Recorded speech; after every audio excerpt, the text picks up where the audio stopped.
ginawa to.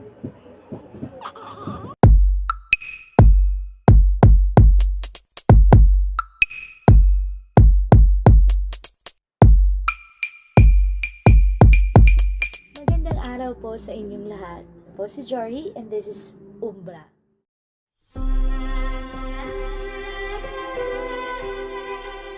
Ombra Shadows.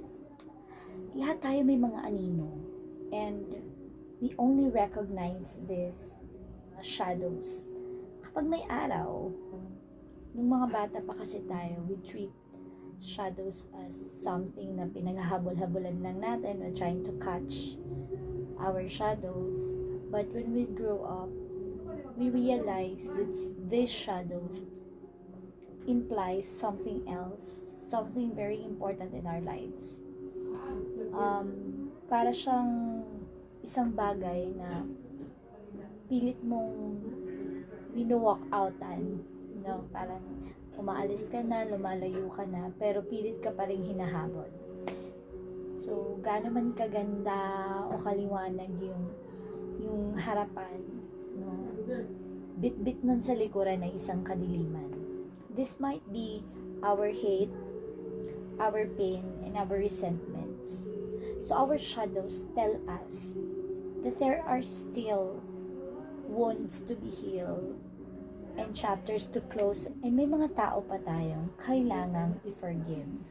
In this season of Lent, lahat tayo tinatawag to reflect and to renew our faith. And isa sa pinaka-importante is that we learn to forgive and ask for forgiveness. Personally, hindi naman naging issue sa akin yung forgiveness. Wala akong maalala na nakaaway ko for a long time. Kasi I really ask for forgiveness if ako yung mali. And I also forgive easily. And most of my exes were my friends. Kasi aminado ako sa mga kasalanan ko. And it's very easy for me to forgive talaga. Until parang na-test siguro ako dun sa virtue ko on forgiveness. As a person who came into my life, he was good to me. There were a lot of times he lied to me. Lahat ng yun, I have forgiven him. And then, I knew something na hindi niya sinabi sa akin. I had to know it from other people. And I really believe that that was something that I really need to know from him. So galit na galit talaga ako, guys. So sabi ko, why am I so mad if I have forgiven the person? Why am I so mad? I cursed him. I sent a letter cursing him with every curse I know on earth. Like, nobody would really believe I wrote such a letter. So sabi ko, why was I so mad? So, nag-reflect din ako. Sabi ko, bakit? Bakit ganito yung nararamdaman ko? Akala ko ba na-forgive ko na yung tao?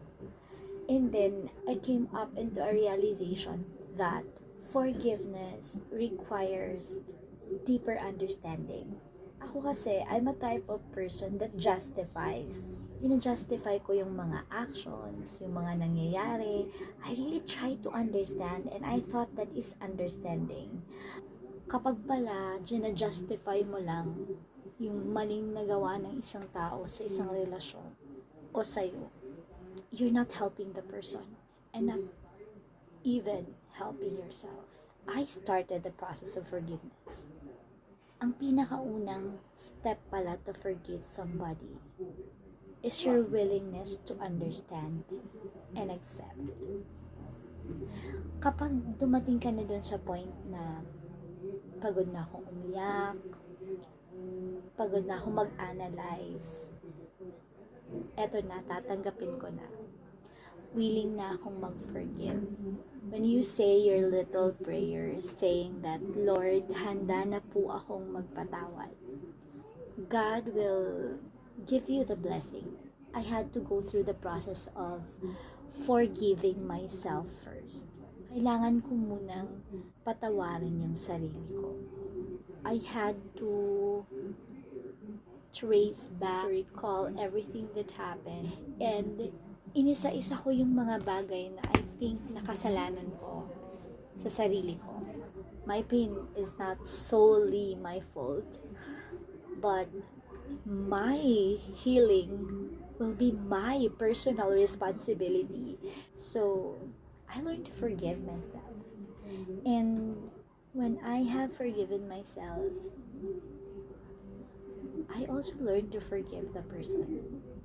Ngayon, when I talk about him, I don't cry, I don't get hysterical, I'm indifferent.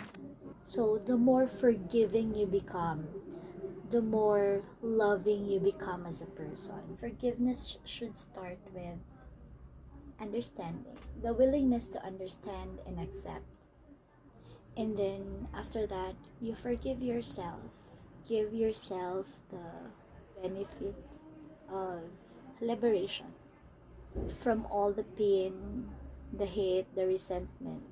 Give it to yourself because you deserve that. Once you have forgiven yourself, you will find a way to forgive other people. Kasi pag alam na natin yung pakiramdam na napatawad tayo ng Diyos at ng sarili natin, how can we be selfish to give that feeling to a person who have wronged us? Totoo, mahirap siya, proseso ang pagpapatawad, pero hindi siya imposible. Forgiveness is not a sign of weakness. It is actually a strength, affirming you how brave you are as a person to give such liberation to another person, to give the person freedom to feel good about himself or herself again. This Lent, sana po you find it in your heart to forgive and ask for forgiveness. Kapag natututo na tayong magpatawad at humingi ng tawad, mas natututo tayong magmahal ng totoo. After you watch this video, I want you to get a pen and a paper and write names of people you think you haven't forgiven. And then write down the things that made you mad. Bakit hindi nyo sila mapatawad? After that, pray for openness of your heart. Ask the Lord to give you guidance so you will be willing to understand and accept and eventually forgive yourself and forgive others. I would love to hear you and your stories, so you can comment down there your stories about forgiveness. So let's inspire each other. Alright, so thank you so much for being with me in this vlog. Again, this is a preparatory vlog for my Lenten Recollection Series. I will be uploading the Lenten Recollection Series starting on the first day of the Holy Week. So thank you so much. Again, this is Jorrie and you're watching Yours Jorrie.